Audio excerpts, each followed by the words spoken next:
നമ്മൾ ചെയ്യുന്ന നന്മകൾ, തഹജ്ജുദും ഇബാദത്തും ഖുർആനും സ്വലാത്തും ദിക്റും ഹബീബിന്റെ മൗലിദ് പാരായണങ്ങൾ അടക്കം ഹബീബിന് കാണിക്കപ്പെടുന്നുണ്ട്. എല്ലാ സൽക്കർമ്മങ്ങളും ഹബീബിനെ കാണിക്കപ്പെടുമ്പോൾ ഹമിദുല്ലാഹ്, ഹബീബ് പറയും അൽഹംദുലില്ലാഹ്, എന്റെ ഉമ്മത്തികൾ നല്ലതാണല്ലോ ചെയ്യുന്നത്, എന്റെ ഉമ്മത്തികൾ സൽക്കർമ്മങ്ങളാണല്ലോ ചെയ്യുന്നത്, അവരുടെ ഖബറിലേക്ക് അവർ ഒരുങ്ങിക്കൊണ്ടിരിക്കുകയാണല്ലോ.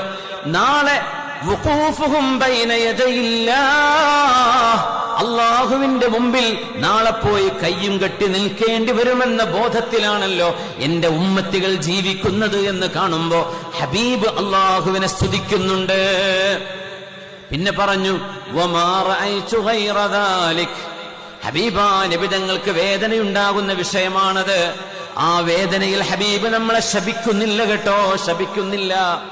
ഹബീബ് ഒരിക്കലും നമുക്കെതിരെ ദുആ ചെയ്യുന്ന പോലുമില്ല.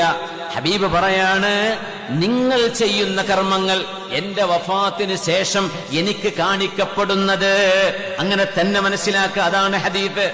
വമാ റഅയ്തു ഗൈറ ദാലിക്, നിങ്ങൾ ചെയ്യുന്ന ആശാസ്യമല്ലാത്ത നല്ലതല്ലാത്ത തിന്മകളോ ദുരാചാരങ്ങളോ നിങ്ങൾ ചെയ്യുമ്പോ ഇസ്തഗ്ഫർതുല്ലാഹ ലക്കും, നിങ്ങൾക്ക് വേണ്ടി ഞാൻ അല്ലാഹുവിനോട് പൊറുക്കലിനെ ചോദിക്കുന്നുണ്ട്. റബ്ബേ, എന്റെ ഉമ്മത്തികൾ ചെയ്തു കാണിക്കുന്നതാണിത്. റബ്ബേ, അവർക്ക് സൽബുദ്ധി കൊടുക്കണേ, പൊറുത്തു കൊടുക്കണേ എന്ന് നിങ്ങൾക്ക് വേണ്ടി ഞാൻ ദുആ ചെയ്യുന്നുണ്ട് എന്ന് ഹബീബുനാ റസൂലുള്ളാഹ് സ്വല്ലല്ലാഹു അലൈഹി വസല്ലം